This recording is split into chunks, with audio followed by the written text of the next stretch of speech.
Hello and welcome to this pit stop for Sonic the Hedgehog Crash Course, a game designed by Sean McDonald coming from IDW and Sega.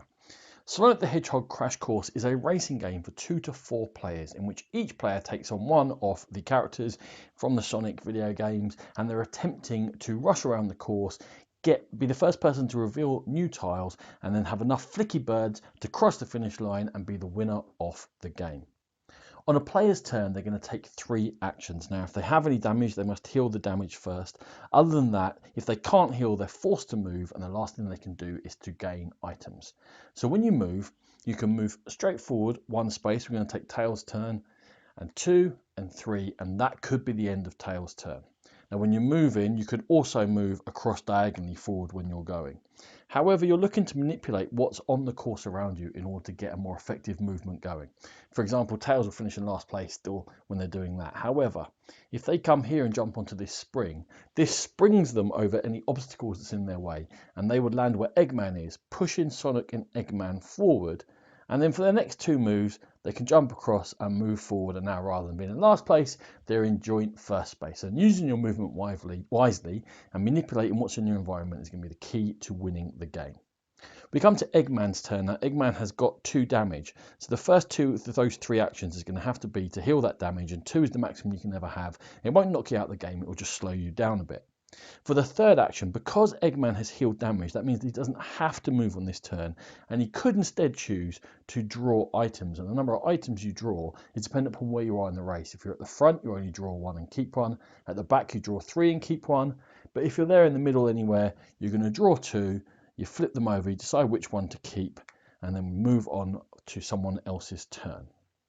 Sonic is going to move, and now we're going to see what happens when you get to the end of the course. So the finish line is always the last edge in the current course.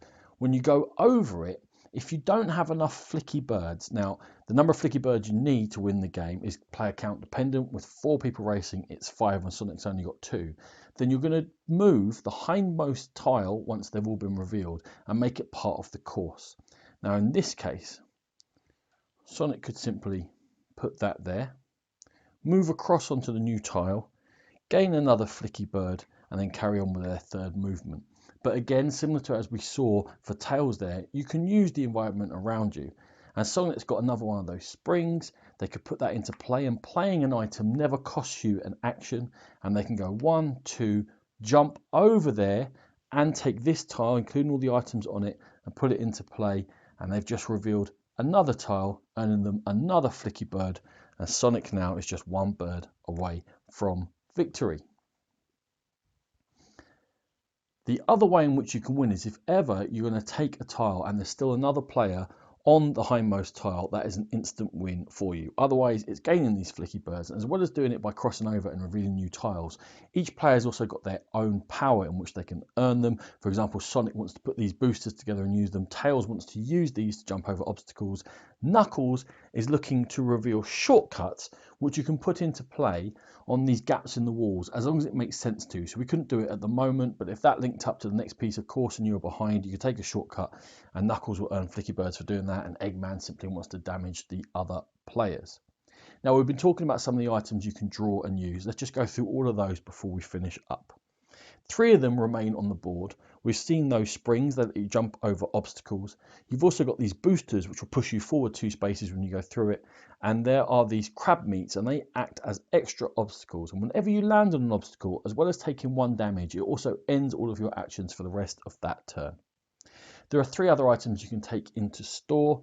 This one here is a bumper, which you can use to bump any player back 2 spaces in their own lane. A motorbug, you can shoot forward and damage everyone in front of you who's in the same lane as you. Or for a bomb, you can play it on a tile and it will damage everyone on that tile and take all the items off that tile. Now, the last sort of thing you can draw from the item deck are rings, of course. It's a Sonic game. Now, when you draw rings, you get to keep those automatically. They don't count as your 1 item you can retain. If ever you get damaged when you're carrying rings, you must drop them on the tile behind you and they're there to be picked up by another player. But if ever you do get to 4 rings, you get your extra life token. And your extra life token is going to allow you to either ignore 1 damage or allow you to manipulate the last tile, even if you're not on it, and spin it around and move it according to your needs. So by racing ahead, collecting your flicky birds, manipulating the stuff that's on the board, you're going to attempt to be the fastest racer in Sonic the Hedgehog Crash Course.